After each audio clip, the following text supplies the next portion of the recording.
Nagsisimula ang kwento sa loob ng isang palasyo sa Heavenly Demon Cult. Isang matandang lalaki ang nagsabi na ikinalulungkot niyang hindi gumana ang gamot. Akala niya ay magiging epektibo ito dahil sa labis na pagiging rare nito. Ang tagapagmana ng cult ay tumugon, sinasabing ang energy deviation ay hindi isang bagay na madaling malulunasan. Hindi ito kasalanan ng manggagamot kundi kanya mismo, dahil siya ay isang mag-aaral na hindi lubos ang kaalaman. Mula sa pagkasilang, sira na ang kanyang lower core. Isama pa rito ang katawan na hindi kayang magtaglay ng internal ki, kaya't inilaan niya ang lahat ng kanyang pagsisikap sa mystic arts. Sa kabila nito, siya pa rin ang naging tagapagmana ng Heavenly Demon Cult. Ang lahat ng ito ay ginawa niya upang mabayaran ang utang na loob sa kanyang master. Ngunit sa kasamaang palad, hindi niya pa ito lubos na nagagawa. Binanggit niyang walang silbi ang mamahaling gamot ng Hebei at nag-isip kung saan pa siya makakahanap ng mas mabuti. Isang bagong tinig ang narinig, nagsasabing matagal na mula nang huli silang magkita, dahilan upang huminto siya. Tinanong ng tinig kung naging maayos ang lahat sa kanyang pagkawala. Ang boses ay nagmula pala sa Vice Cult Leader. Sinabi ng tagapagmana na matagal na nga mula nang huli silang nagkita.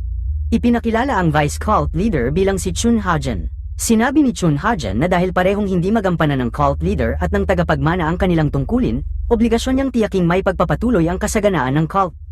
Tumugon ng tagapagmana na naiintindihan niya ito at nagpapasalamat sa mga pagsisikap ni Hajan, ngunit halatang malamig ang kanyang tono. Pagbalik niya sa kanyang silid, sinabi ng tagapagmana na hindi maaaring naglakbay lang si Hajan upang makita ang kalagayan ng kanilang mga nasasakupan.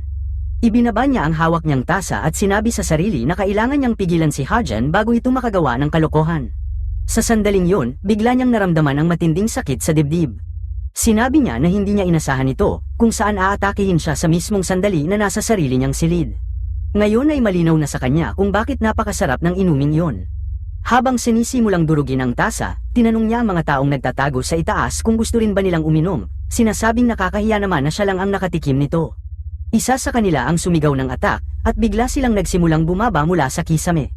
Sinabi ng tagapagmana na kahit dinalhan pa siya ng mamahaling alak, nagkamali sila ng malaki sa pagpasok sa kanyang sariling silid. Apat sa kanila ang tumagos ang mga kamao sa kanyang dibdib, ngunit napagtanto nilang naloko lamang sila ng isa sa kanyang illusion arts. Ngayon ay nasa kabilang panig na siya ng silid, nagsasabing kung nais talaga nilang patayin siya sa sariling teritoryo, mas mabuting maghanda sila ng mas maayos. Isang lilang aura ang makikita mula sa kanyang mga mata.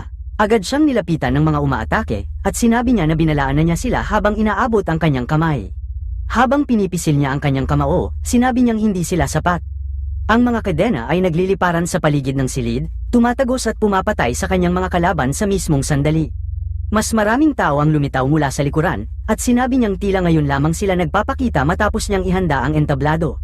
Sinabi niyang bilang pamangkin niya, labis siyang nadismaya sa mga kalokohang ito, dahil walang iba kundi si Hajan at ang iba pang mga elder ang nasa harap niya na mukhang nagulat. Sinabi ni Hajan na ang Crane's Red Beak ay isang lason na sinasabing kayang tunawin ng isang buong baka sa isang cubit lamang, at nagtataka siyang paano pa nagagawa ng tagapagmana na tumawa pagkatapos makainom nito, tinawag pa niya itong halimaw. Sa gitna ng mga bangkay sa paligid, sinabi ng tagapagmana na kung nasa mas mabuting kalagayan ang kanyang katawan, sigurado siyang nag-iwan na siya ng butas sa ulo ni Hajan, at ikinalulungkot niya ang sitwasyong ito. Tumugon si Hajan, sinasabing siya rin ay nadismaya na hindi niya natupad ang kanyang mga pangarap. Sinabi niya na hindi niya kailanman hahayaang ang isang ulila na hindi kayang matuto ng martial arts ang maging susunod na leader. Idinagdag pa niya na binigyan siya ng pahintulot ng mga nakatataas upang gawin ito. Habang tumango siya sa isang lalaki sa likuran niya, agad silang nagsimula sa pag-ikot sa paligid ng tagapagmana. Tumugon ang tagapagmana, sinasabing ang mga elder niya ay madaling matakot, at tinanong kung talagang plano nilang magsama-sama laban sa kanya matapos siyang painumin ng lason. Sinabi ni Hajan na patuloy lang siyang magkunwaring matigas, idinagdag na kung ginawa lang ng tagapagmana ang kanyang tungkulin bilang cult heir, hindi sana mangyayari ito. Ngunit matapang siyang sinagot ng tagapagmana, sinabihan siyang tigilan ang kalokohan at diretsyong tinanong kung sino ang nasa likod nito. Mukhang nagulat si Hajan at sinabing ito ay desisyon nila ng mga elder. Tumugon ang tagapagmana, sinasabing alam niyang wala silang sapat na tapang para gawin ito ng mag-isa, at nagsimula siyang magbanggit ng mga pangalan hanggang sa makakuha siya ng reaksyon. Sinabi niya na malamang ito ay isang utos mula sa labas ng kanilang divine cult, at inakusahan niya si Hajan at ang iba pang mga elder na ipinagbili ang cult para lamang mapatay siya. Itinanong pa niya kung ang sinapit ng kanyang master ay dahil din sa kanilang mga aksyon. Napuno ng nagyayelong enerhiya ang kamay ni Hajan at sumigaw ito. Tinatanong kung paano siya naglakas loob na paratangan siya ng ganoon laban sa sarili nilang master. Agad siyang sumugod patungo sa tagapagmana, na tumugon, sinasabing matapos makita ang kanyang reaksyon, mukhang tama ang hinala niya. Habang tumatama ang pag-atake ni Hadjan, sinabi ng tagapagmana kung ito ba ang kabayaran sa pagtitiwala ng kanyang master sa taong minsan niyang pinagkatiwalaan, at sa huli sila ay pinagtaksilan. Ang malupit na atake ni Hadjan ay nagpatilapon kay Yun Wanwi sa kabilang bahagi ng silid, sabay hawak sa kanyang leeg. Sinabi ni Hadjan na gaano man niya ito ikinaiinisan, pareho pa rin silang nagsanay sa ilalim ng iisang master, at siya pa rin ang pansamantalang leader ng cult, kaya siya mismo ang tatapos sa kanyang buhay. Tumawa ng bahagya si Wanwi, sinasabing kung plano na ni Hadjan ang lahat ng ito, mabuti pa'y tigilan na ang pagpapanggap. Dagdag pa niya, ang kakulangan ni Hadjan sa talino ang dahilan kung bakit isa lamang siyang sunod-sunurang tao-tauhan. Ang pangalan ng ating bida sa kwentong ito ay si Yun Wanwi. Sinabi niya na ang kilos ni Hadjan ay nagpapakita na ayaw nitong mamatay ng madali. Bagamat bumubulwak ang dugo mula kay Wanwi, sinabihan siya ni Hadjan na huwag mag-alala. Idinagdag na itatama niya ang mga pagkakamali at sisiguraduhing uunlad ang cult. Ngunit biglang napangisi si Wanwi, na kaagad namang nauwi sa malakas na pagtawa. Ang nakakakilabot niyang halakhak ay nagdulot ng takot sa mga kaluluwa ng lahat ng elder na naroroon. Habang mas lalong lumalakas ang aura ni Wanwi, sinabi niya na matagal na nilang tinitiis ang kanyang presensya, ngunit tila hindi pa rin nila siya lubos na kilala. Idinagdag niya na kung talagang nais siyang patayin, dapat naalala nila ang isang mahalagang detalye. Sinabi ni Hadjan na ngayong dumating na ang oras ng kamatayan ni Wanwi, tila hindi pa rin siya tumitigil sa pagsasalita. Ngunit nagulat si Hadjan nang makitang humugat si Wanwi mula sa kanyang robe ng isang bagay, ang Demon Dragon Sword.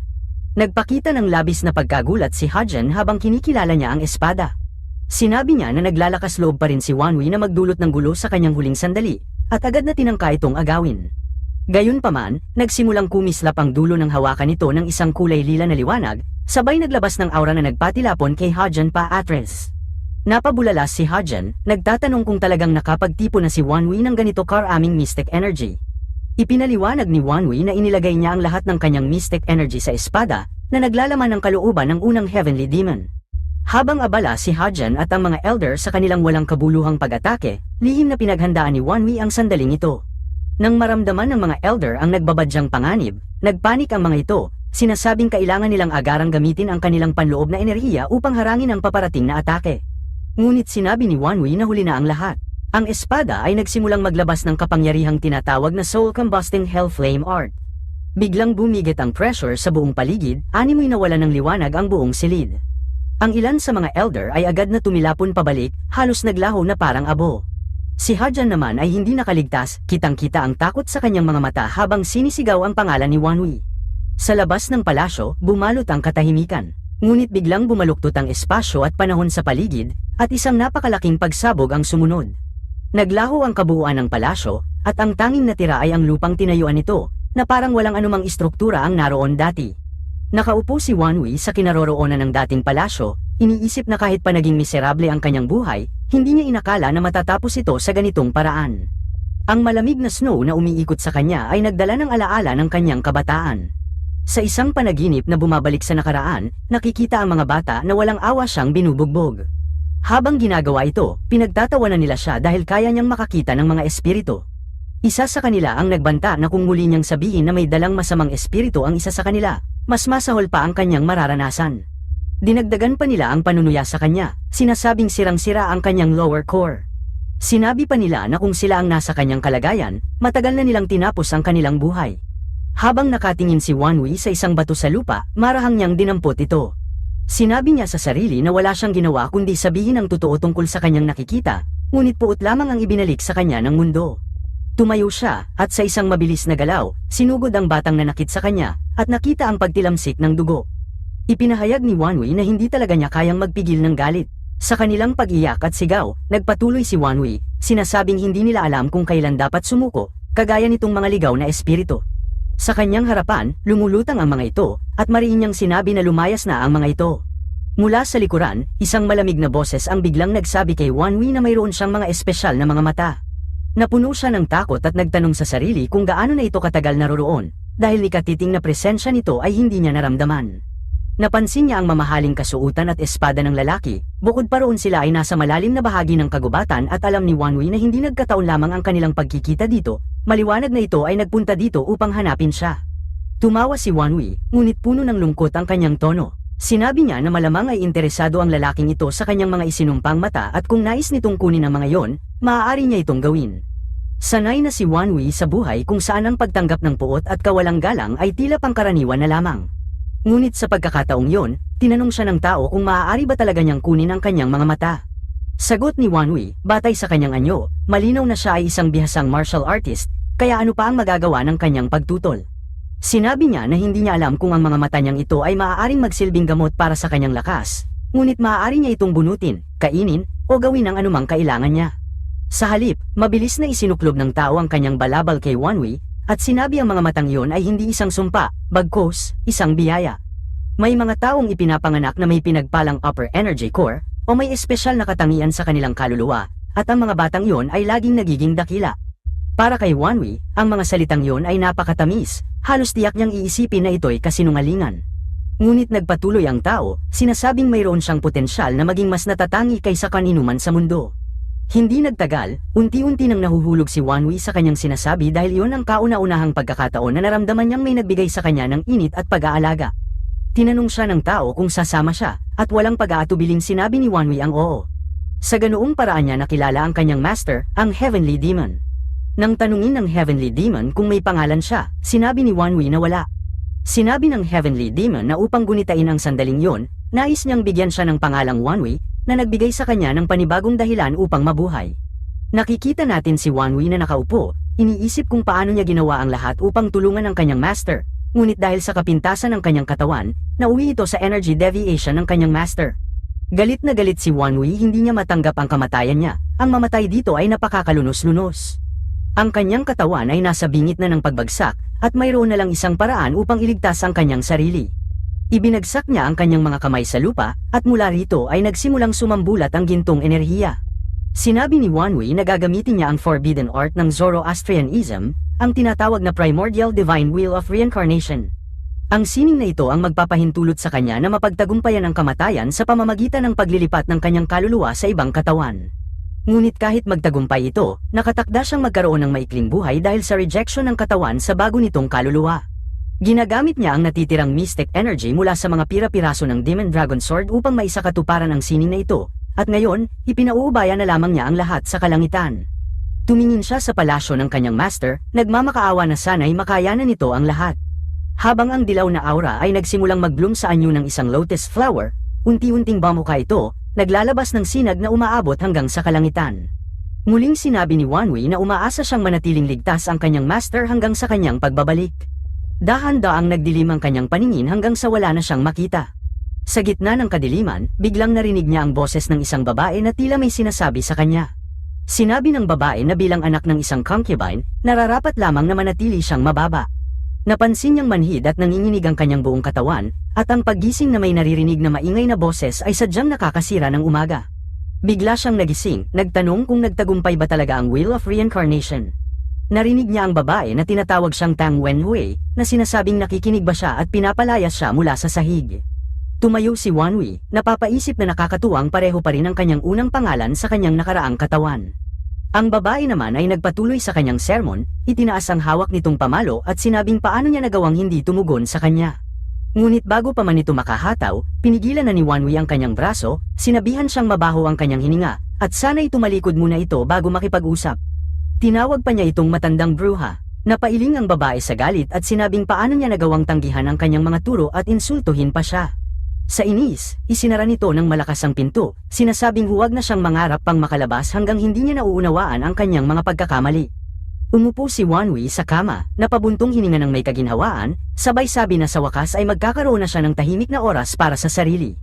Ayon sa natitirang alaala ng katawan na ito, ang babaeng iyon ay ang madrasta ng batang ito, at ang primordial wheel of reincarnation ay gumagana lamang sa mga katawan na bagong namatay o malapit ng mamatay. Kahit hindi siya tunay na anak ng babaeng yon, hindi pa rin siya makapaniwala na binugbog siya nito hanggang mamatay. Inakala niyang nakakaawa na ang dati niyang buhay, pero mukhang hindi nalalayo ang Wanwi sa katawan na ito. Sinabi niya na ang katawan na ito ay halos hindi pa nasasanay at nasa hindi maganda ang kalusugan, pero mayroon itong isang bagay na wala sa dati niyang katawan. Ipinahayag niyang ang katawan na ito ay may lower energy core. Sinabi niya na kung masasanay niya ang lower core nito upang matutunan ang martial arts, at kung pagsasamahin niya ito sa mystic arts na natutunan niya gamit ang kanyang upper core, at kung magagamit niya ang lakas ng kanyang mga mata upang kontrolin ang mga patay, may babago niya ito sa isang bagay na hindi pa kailanman nakita o napaghandaan ng mundo. At hindi ito isang posibilidad lamang, ito ay isang kinakailangan. Tanging sa ganitong paraan niya mapoprotektahan ang kanyang master at maipapakita sa mga traidor na gumulo sa kanyang Heavenly Demon Divine Cult na mali ang kanilang pinagtuunan ng laban. Sinimulang ipaliwanag ni Wanwi na ang Sichuan Tang Clan ay isa sa 6 na dakilang angka ng Meriam at ang pinuno ng Sichuan. Sa kanluran nila ay naroroon ang Tibet, kung saan matatagpuan ang Potala Palace, at ang Genghai, kung saan naroon ang Kunlun Sect. Sa timog, naroroon ang Heavenly Dragon Temple, ang Shangkung Sect, at ang 5 Poison Sects. Sa hilaga naman ay ang pangunahing linya ng Central Plains na tumututol sa Heavenly Demon Cult. Naroon ang grupong nangunguna sa Tang Clan, ang hukbong tinatawag na Tempest Squad. Ang pinuno ng Tempest Squad, na kilala rin bilang Tempest Swordsman, ay si Tang Ho San. Sa tulong ng Tempest Squad, itinatag niya ang isang sangay ng Tang Clan na tinawag na Nine Dragons Division. Ang Patriarch ng Tang Clan, na tinatawag na Dark Supreme, si Tang Munhyuk, ang nagtiwala ng dibisyong ito kay Tang Ho San, na may malalim niyang pananampalataya. Si Ho San ay may 3 tagapagmana. 2 sa kanila ay anak niya kay Namgan Sanyong, ang kanyang legal na asawa. Ang mga ito ay ang kanyang panganay na anak, si Tang Kyujin, at ang kanyang pangatlong anak, si Tang Yuchang. Kumpara sa mga anak ni Ho San, ang pangalawa niyang anak ay ipinanganak dahil sa isang pagkakamali habang lasing, nang makipagtalik siya sa isang aliping babae, at siya ang naging bunga ng pagkakamaling ito. Bagamat isa siyang anak sa labas, siya pa rin ay anak ng patriarch ng sangay ng pamilya, kaya't siya ay isang kandidato para maging tagapagmana. Nakikinig si Wanwi habang pinagsasabihan ng isang alipin, nagsasabi na kailangan niyang humingi ng tawad, dahil ipinag-utos ng matriarch na huwag magdadala ng pagkain sa White Pavilion, at mukhang magugutom na silang lahat. Si Wanwi ay napabuntong hininga at sinabi na hindi niya matanggap na pati isang alipin ay mababa ang tingin sa kanya, kaya't binigyan niya ng isang malakas na sampal ang alipin yun, na nagpadala dito sa kabilang dulo ng kwarto. Ang alipin ay nagtanong kay Wanwi kung ano sa tingin niya ang ginagawa niya, dahil siya lamang ay nagbigay ng magandang payo. Sinabi niyang kung magpapatuloy pa siya sa ganitong ugali, tiyak ay mapipilitan siyang lumaban, pero nang tumingala siya at nakita ang matalim na tingin ni Wanwi dahil muling nagbabalak si Wanwi na sampulin muli ang alipin. Kung saan nagsimulang magsabi ang alipin na kung ipagpapatuloy pa ni Wanwi ang paghampas sa kanya, tiyak na magkakaroon siya ng problema. Hindi alintana ni Wanwi ito at inuulit-ulit niya ang paghampas hanggang sa magmakaawa ang alipin, nagsasabing humihingi siya ng tawad. Pagkatapos ng ilang sandali ng paghampas, sinabi ni Wanwi kay Hangsam na nagtitiwala siya na gagawin ito ang tama, dahil siya ay isang kaibigan ng ina niya mula sa kanyang bayan, umaasa siya na maiintindihan nito ang nararamdaman niya. Tumugon si Hangsam na oo, at hindi niya malilimutan ang kabutihang ipinakita sa kanya ng pangalawang misis at ang pagmamalasakit na ipinakita nila, kaya't magtatrabaho siyang mas mabuti upang magsilbi sa kanilang pareho. Nagsimulang ngumiti ng malademonyo si Wanwi, at sinabi na tiyak na makakamtan na niya ang gusto niyang makuha ngayon, kaya't nagsimulang umiyak si Hangsam, nagsasabing agad na niyang ihahanda ito, at yumuko siya bago umalis. Si Wanwi ay napabuntong hininga at sinabi na hindi siya makapaniwala na ang kamay niya ay namamaga mula sa paghampas lang ng ilang beses. Inisip niya kung gaano kaya kaina ang orihinal na Wanwi, at napansin niyang hindi lang mahina ang katawan, kundi wala pa siyang mga kakampi sa loob ng clan, at parte ng dahilan nito ay dahil sa pang-aapi ng matriarch. Tiyak na mahihirapan siyang mag-ikot sa loob ng Tang clan sa ganitong kalagayan. Ang tanging magagawa ni Wanwi ay mag-ipon ng panloob na enerhiya at ipakita ang kanyang kakayahan. Ang problema lamang ay ang enerhiya ng Tang clan na nakatago sa katawan nito. Dahil ang Heavenly Demon 9 Slashes ng kanyang guro ay isang demonic art, at hindi niya magagamit ang cultivation technique mula sa Orthodox faction. Sa kailaliman ng Heavenly Demon Divine Cult, hindi may kakaila na marami sa mga miyembro nito ang malamang na nagmula sa Tang clan, isang angkan na may kasaysayang umaabot ng 1,000 taon. Para sa kanya, ang kaalamang ito ay nagdala ng parehong pagkakataon at hamon. Ang kanyang katawan, na hindi pa sanay o nahubog, ay tiyak na mahihirapan sa bigat na dala ng Upper Meridian. Gayunpaman, ang kanyang likas na kakayahan ang nagbigay ng landas upang sumulong. Muling bumalik sa kanyang alaala ang proseso ng paggabay ng enerhiya sa kanyang likas na malawak na meridian. Nagpasya siyang ulitin ang prosesong ito sa isang espasyong nasa isip niya, na lilikhain at gagawing realidad kapag napagtagumpayan. Nang imulat niya ang kanyang mga mata, ang tanawin sa harap niya ay parang isang panaginip, isang espasyo na buong-buo niyang nilikha mula sa kanyang isipan. Nabatid niyang hindi ito isang karaniwang paglikha, kundi isang manifestation na nagmula sa sinaunang teknik na nakatago sa 1,000 taon sa Heavenly Demon Archive. Bahagyang gumaan ang kanyang pakiramdam nang matiyak niyang ang paggamit ng Divine Will of Reincarnation ay hindi gaanong nakaapekto sa kanyang mga alaala, isang mahalagang tagumpay sa gitna ng kanyang mahirap na kalagayan. Habang sinusuri ang kanyang kasalukuyang kalagayan, napagtanto niyang ang pinakamainam na teknik para sa kanya ay ang Venom Dragon Cultivation Technique. Ang teknik na ito ay may pinagmulan sa nakaraan, noong ang isang pangkat ng mga martial artist na dalubhasa sa lason na itinaboy mula sa Tang Clan at napilitang sumali sa Heavenly Demon Divine Cult. Sa kanilang pagtanggal sa Tang Clan, lumikha sila ng isang teknik na pinagsama ang poison arts ng demonic cult at ang mga pamamaraan ng cultivation ng Tang Clan, kapalit ng paggamit ng poison energy sa halip na karaniwang demonic energy. Bagamat matagal nang magkatunggali ang Tang Clan at ang demonic cult, may mga sect sa Orthodox faction na gumagamit din ng lason sa kanilang natatanging paraan. Sa pamamagitan ng paghasa sa Venom Dragon Technique, maaari niyang maitago ang kanyang cultivation sa anyo ng mga gumagamit ng lason mula sa Orthodox faction nang hindi pinaghihinalaan. Gayunpaman, ang landas na ito ay puno ng panganib. Kinakailangan niyang tiisin ng matinding sakit upang maisama ang lason sa kanyang katawan. Bukod dito, upang mapanatili ang kanyang cultivation, kailangan din niyang ubusin ang mas malalakas na antas ng lason. Matapos gamitin ang kanyang upper meridian, sa wakas ay nabuksan ang kanyang mga sinumpaang mga mata. Ngumiti siya at tinanong ang taong nasa kabilang dako ng kwarto kung gaano pa sila katagal tititig sa kanya. Bagamat kilala siya bilang gwapo sa kanyang nakaraang buhay, aminado siyang medyo mahihiya siya kung tititigan siya ng matagal. Nakikipag-usap siya kay Hajan at sa iba pang mga elders. Si Hajan ay sumigaw sa kanya, sinasabing matagal nang tinatawag siyang baliw ng mga tao, ngunit hindi niya pa din matanggap ang pag-aalipusta ni Wanwi sa kanya. Siya ang vice leader ng Demon Divine Cult at inilagay siya sa ganitong kalagayan. Ang iba pang mga elders ay nagsabi na kailangan niyang pakawalan sila mula sa mga kadena o hindi niya kakayanin ang kanilang galit. Si Wanwi, na tuwang-tuwa sa kanilang reaksyon, ay nagsabi na sobrang saya niya. Tinanong nila kung ganoon na ba talaga kabangis ang kanyang personalidad na kahit kamatayan ay hindi nakapagbago. Hinawakan ni Wanwi ang kanilang mga kadena at sinabi na kung mayroon silang lakas upang patayin siya, dapat ay handa silang tanggapin ang mga kahihinatnan. Hinila niya si Hejan sa sahig at sinabi nilang alam na nila kung anong kakayahan ang mayroon siya. Nang tumingin si Hejan kay Wanwi, nakita niyang may isang malaswang demonyo sa likod nito. Tinanong ni Hejan kung ito ba talaga ang kapangyarihan ng Phantom King. Sumagot si Wanwi na kung mananatili siya sa ganitong estado, hindi na siya makakapag-reincarnate, at malamang sa malamang ay magsisimula na silang mawalan ng pasensya. Bumagsak sa lupa si Hejan, at inisip na malamang impormasyon ang nais ni Wanwi. Bago siya makapagsalita, pinutol siya ni Wanwi, sinabing hindi niya ito kailangan. Nagtaka si Hejan, at sinabi ni Wanwi na marami siyang mga tao na magbibigay sa kanya ng impormasyon. Ipinatong ni Wanwi ang kanyang kamay sa ulo ni Hejan, at sa isang kisap mata, nahigop si Hejan pataas sa ere. Sumigaw siya habang unti-unting naging isang orb sa kamay ni Wanwi. Ipinaliwanag ni Wanwi na tinatawag itong Wraith Sphere, na puno ng matinding galit mula sa mga patay. Mas malupit ito kaysa sa pinakamatinding lason, at ngayon ay magiging pagkain niya ito. Habang patuloy na sumisigaw si Hejan mula sa loob ng orb, inubos ni Wanwi ito sa harap ng mga elders, na nagulat sa kanilang nakita.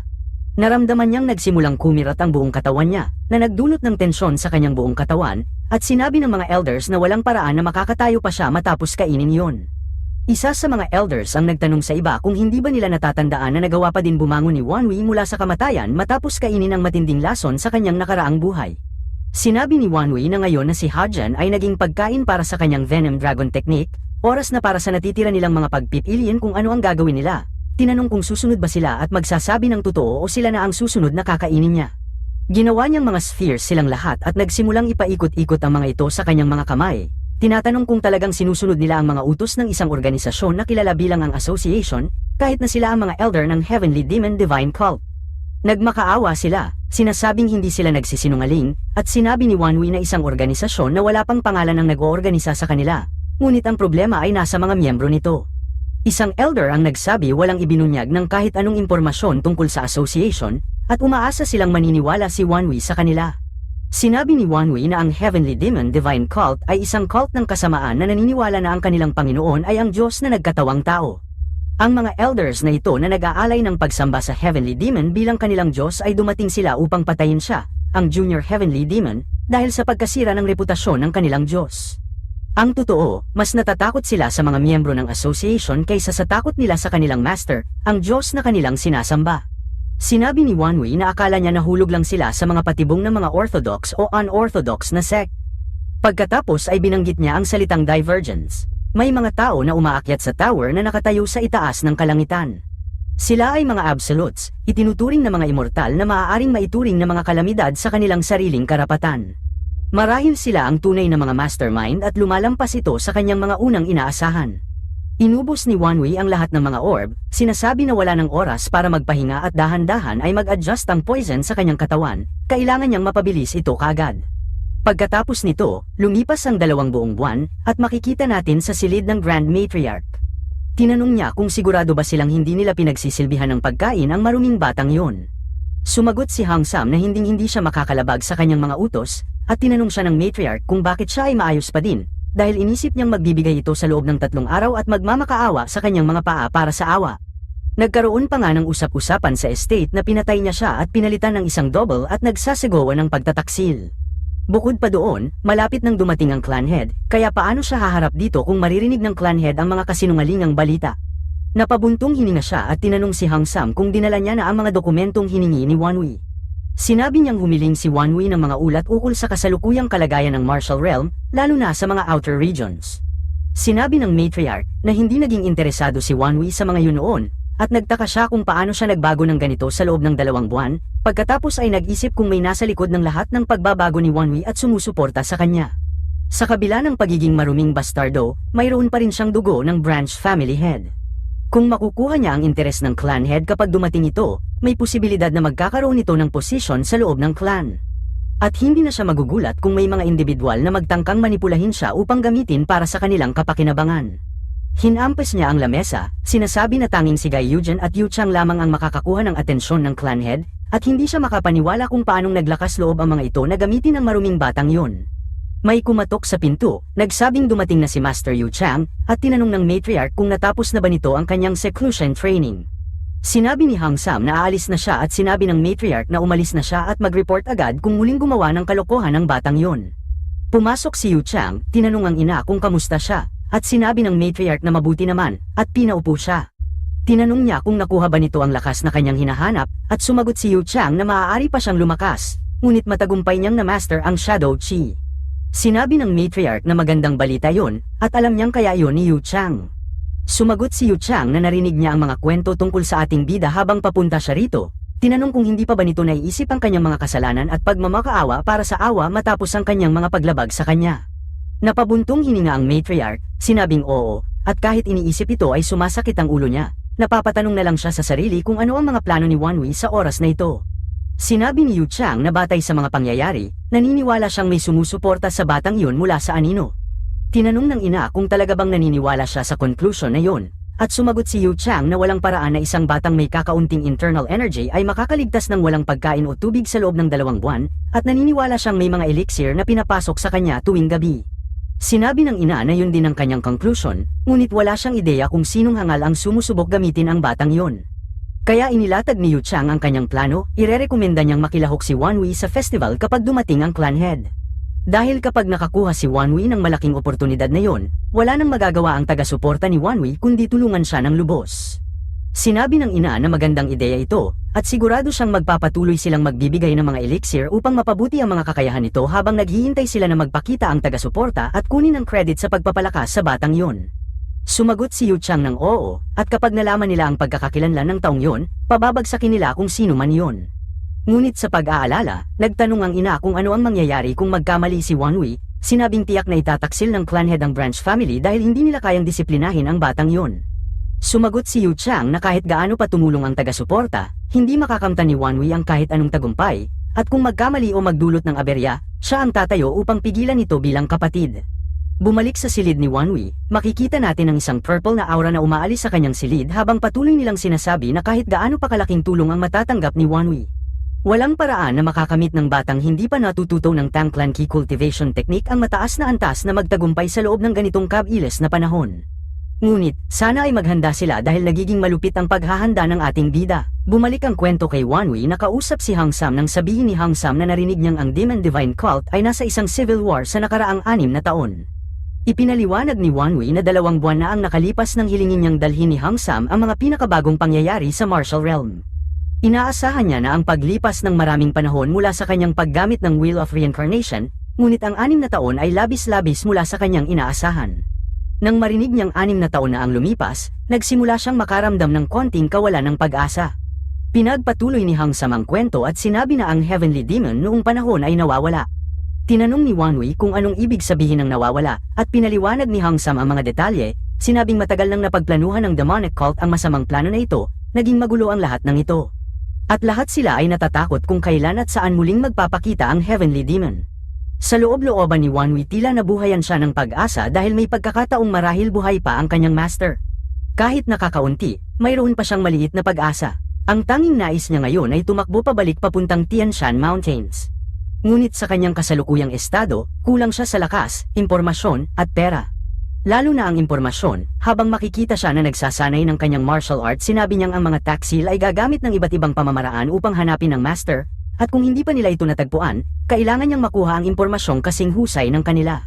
Bukod pa sa kanyang pag-alala sa kalagayan ng kanyang master, malapit na ding dumating ang clan head ang madalas nating pag-usapan. Siya ang pinuno ng Sichuan Tang clan at isa sa 10 dakilang master sa ilalim ng langit, ang Dark Sovereign na si Tang Moonhyuk.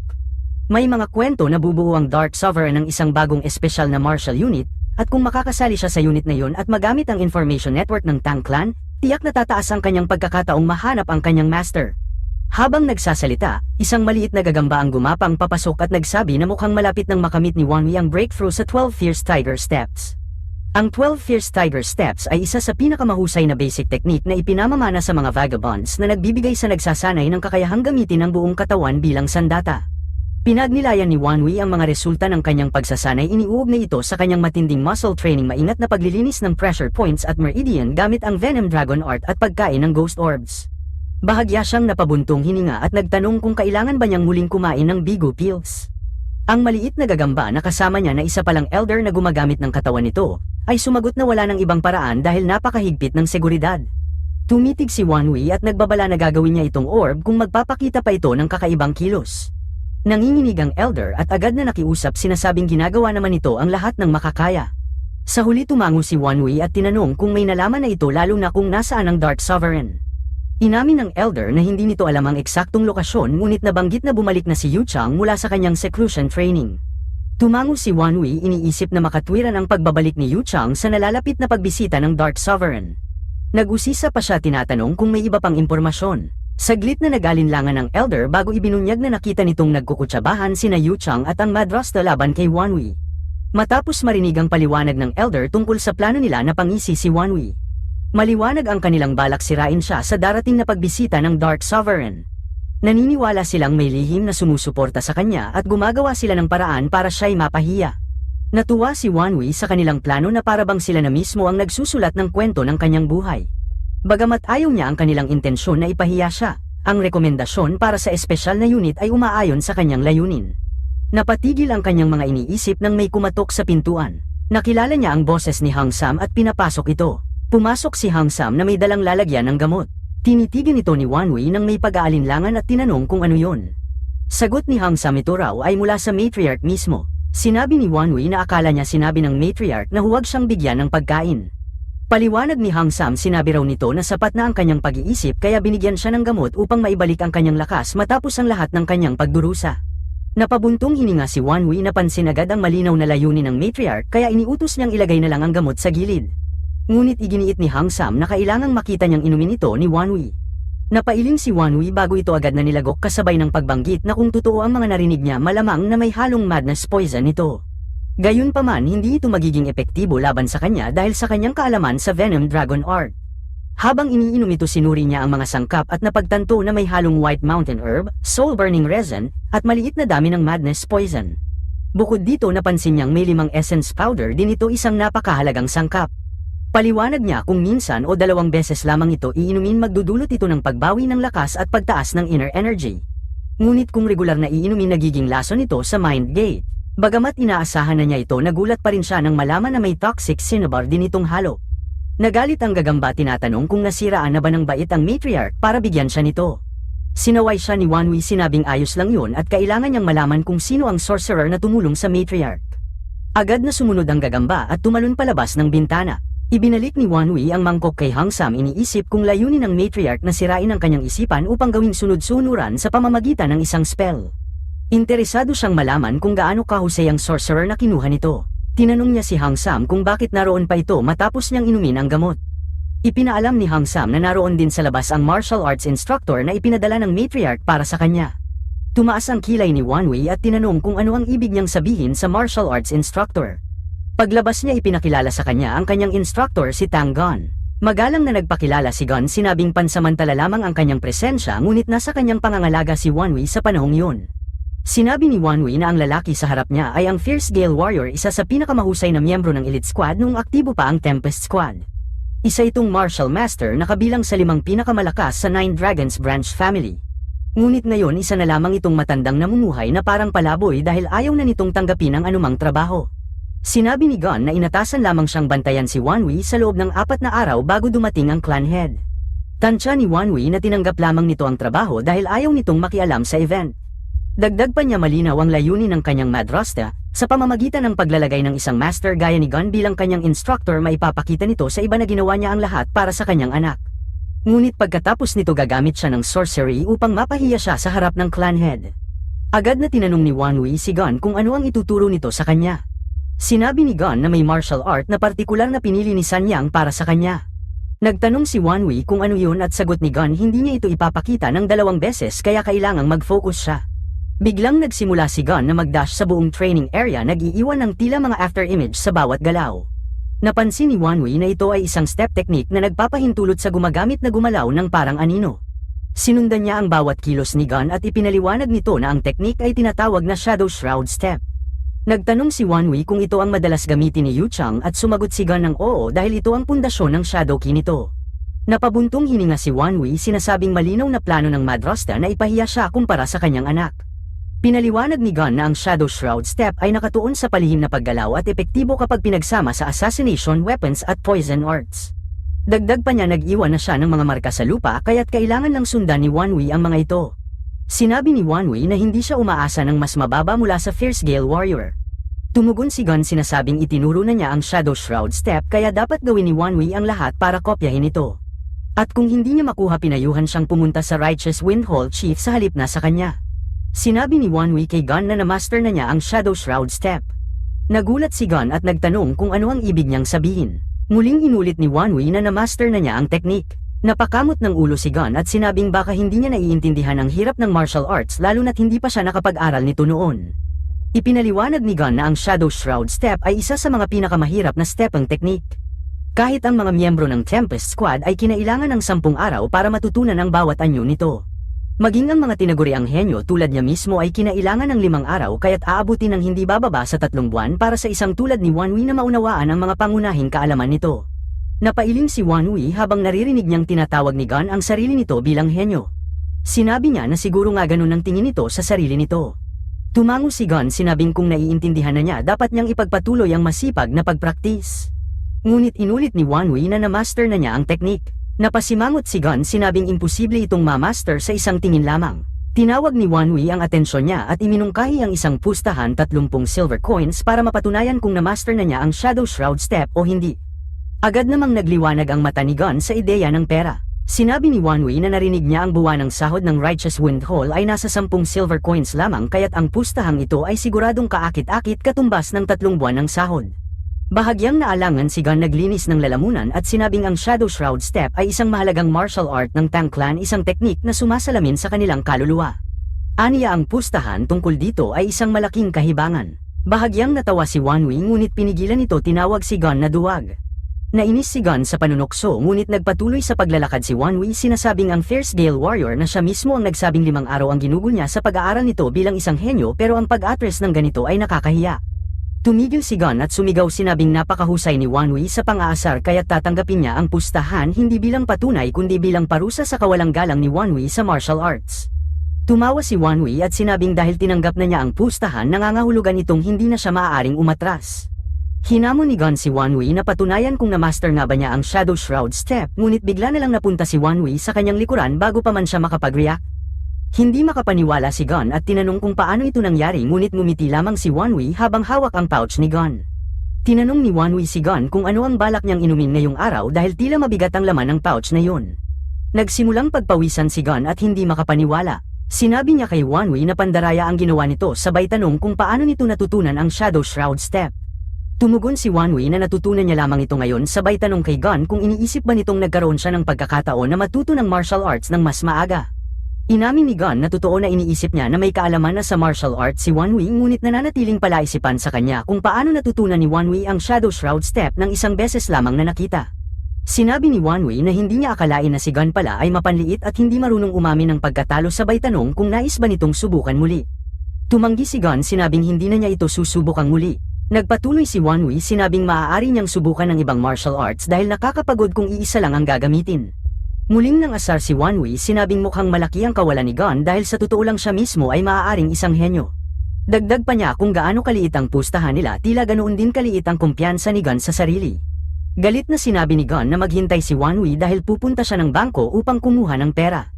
Habang papalayo si Gon natatawa si Wanwi sa sarili iniisip na napakadali nito. Habang naglalakad si Gon sinabi nitong marami siyang alam na mga lihim na teknik na mas mahirap kaysa sa Shadow Shroud Step at nais niyang makita kung kayang sabayan ni Wanwi ang mga yon. Tahimik na sinabi ni Wanwi na malamang nakakalito ito para kay Gon. Hindi lang dahil may isang taong walang formal na training sa martial arts ang natutong magmaster ng teknik sa isang tingin lamang kundi pati na rin dahil nawala na rin ang kanyang pouch ng pera.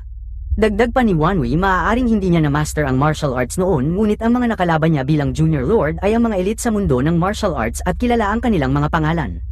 Ang pag-alala sa mga pangunahing anyo ng teknik ay naging madali para sa kanya.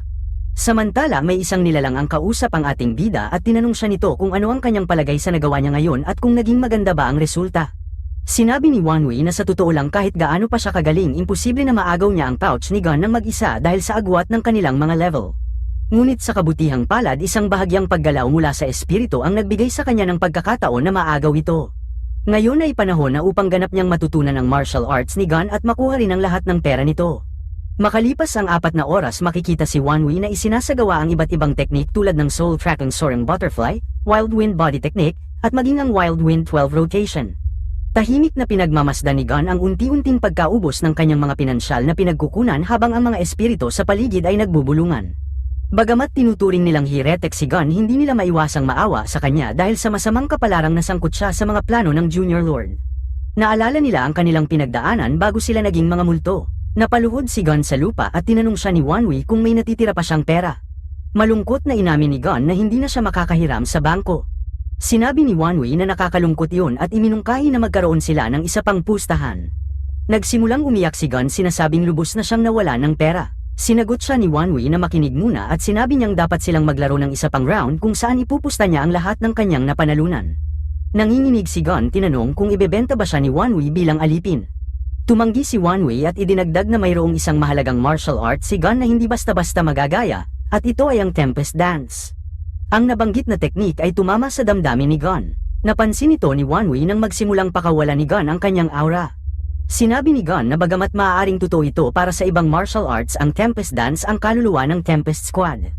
Ang ideya na isama ito sa isang pustahan ay isang paglapastangan sa squad na siyang pundasyon ng Nine Dragons Division.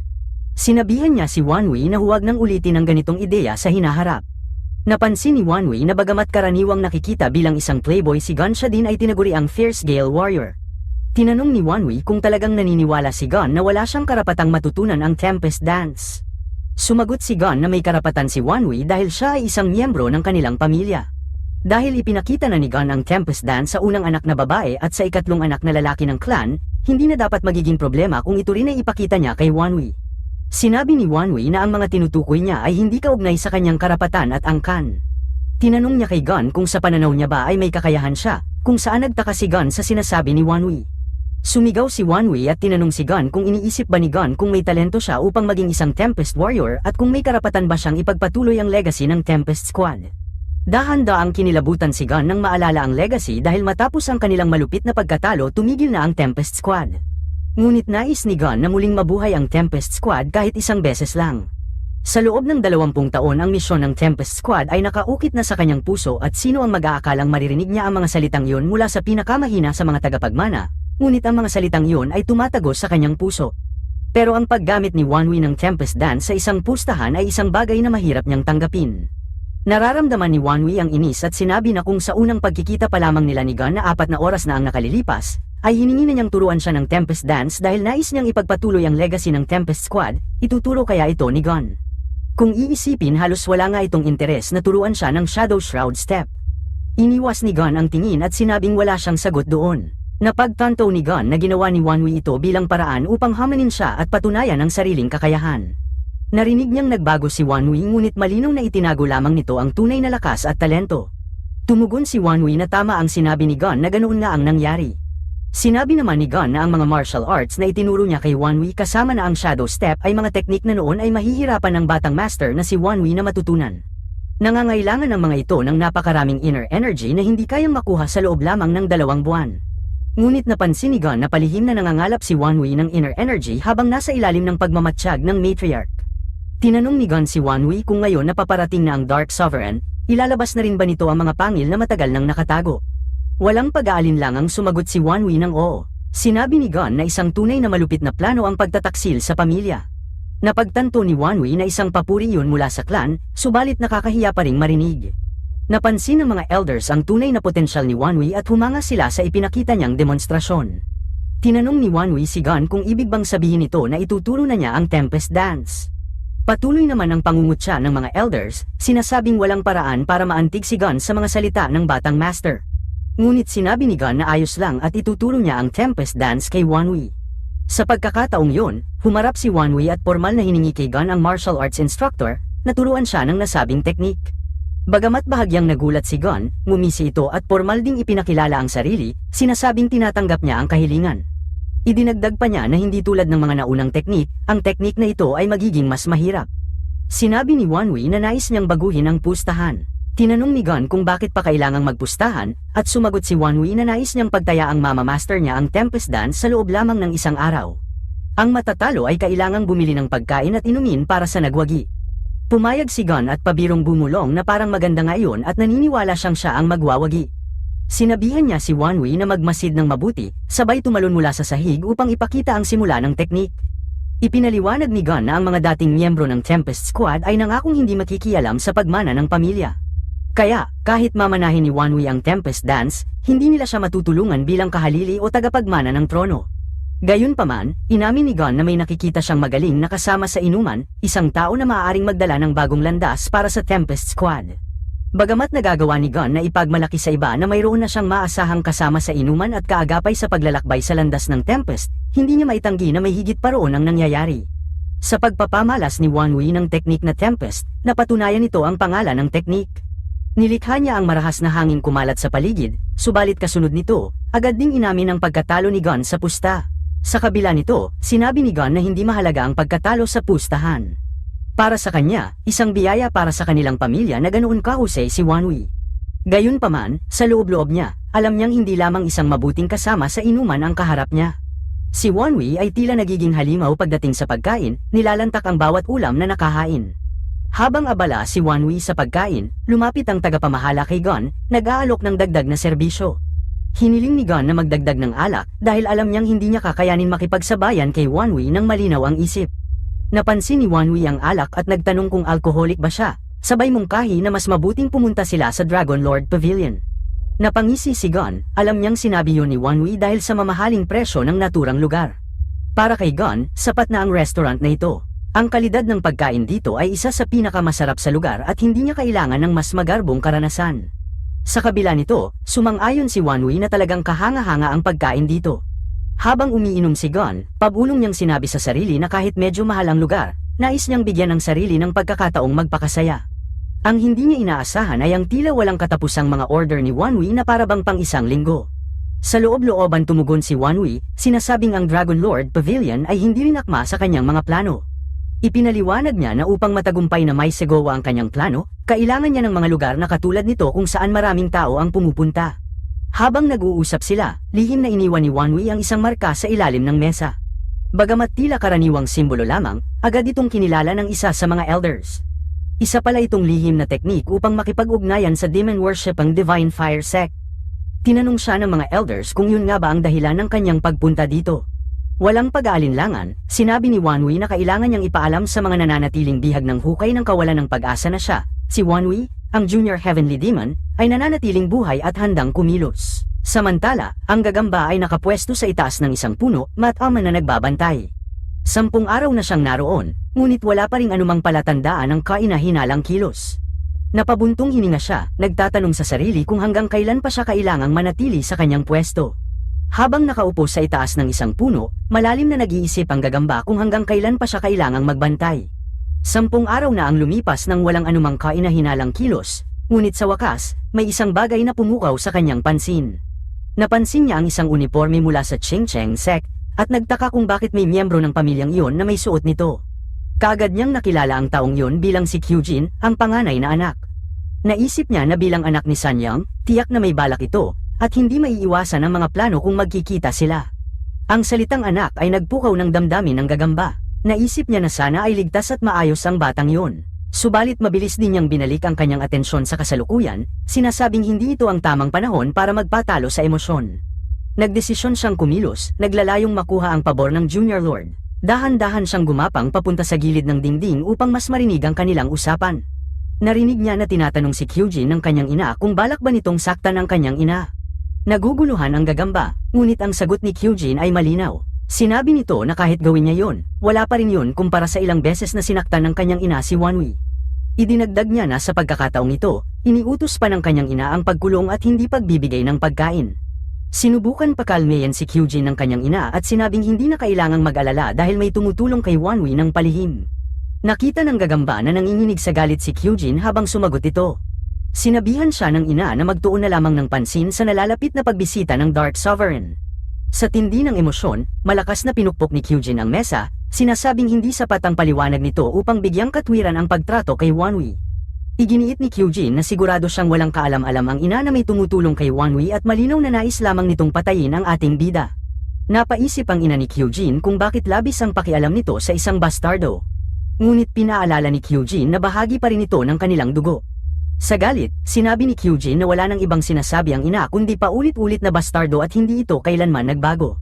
Sa puntong yun, nagdesisyon si Kyujin na wala na siyang ibang magagawa kundi ihayag ang katotohanan. Sa gitna ng pagsusumamo ng kanyang ina na maghintay, nagmadali siyang lumabas ng gusali. Napabuntong hininga ang ina habang pinapanood ang papalayong anak, sinasabing ang pagiging matuwid ni Kyujin ay naging kahinaan nito mula pagkabata, na mas tumindi matapos itong sumali sa Ching Cheng sect. Naisip ng ina ni Kyujin kung paano nito matatanggap ang posisyon bilang tagapagmana kung ganito ang asal niya. Samantala, napaisip ang gagamba kung paano niya i-report ang narinig, dahil ang malinaw lamang sa kanya ay lubos na magulo ang relasyon sa pamilyang yon. Tumayo ang ina ng angkan at sumigaw sinisi ang ating bida. Sinabi nito na wala nang dahilan para hintayin pa ang pagbisita ng Dark Sovereign. Bigla itong tumigil at tinanong kung may tao sa labas, sabay deklarang aalis siya. Napansin ng gagamba na kung lalabas ang babae ngayon, malamang ay pupunta ito sa isang sorcerer.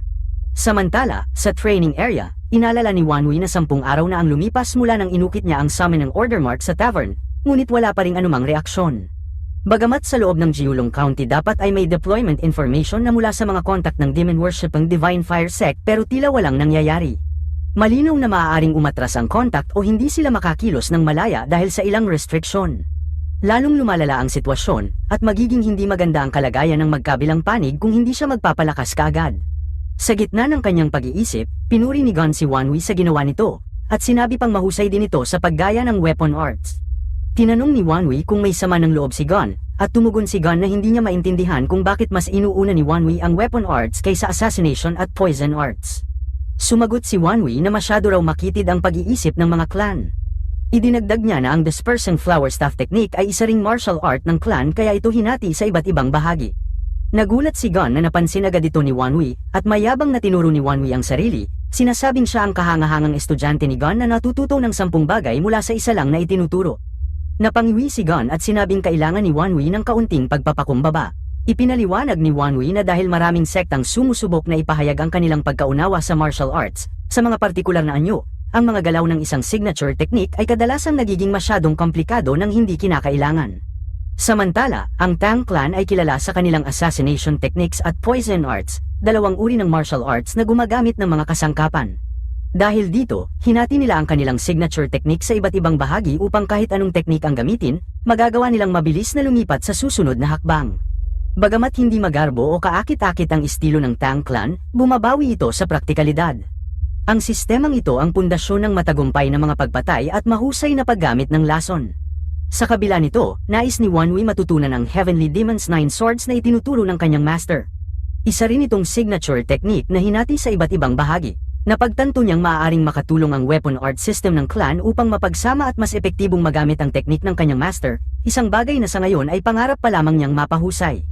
Malinaw na kailangan niyang ipagpaliban ang assassination techniques at poison arts. Iniisip na baka hindi pa ito ang tamang panahon. Napansin ni Gon na tila malalim ang iniisip ni Wanwi. Itinanong nito kung ano ang binabalak niya, sabay ibinalita na dumating na si Kyujin. Napakunot noo si Wanwi ngunit sinimulan niyang balikan ang mga alaala ng orihinal na katawan. Naalala niya na ang kanyang nakatatandang kapatid na babae ang nag-iisang tao na tunay na nagpakita ng malasakit sa kanya. Nakatatak sa kanyang natitirang alaala ang pagmamahal at pag-aalaga nito, at kahit nakuha na niya ang katawan, patuloy siyang nakatanggap ng mga sulat mula rito.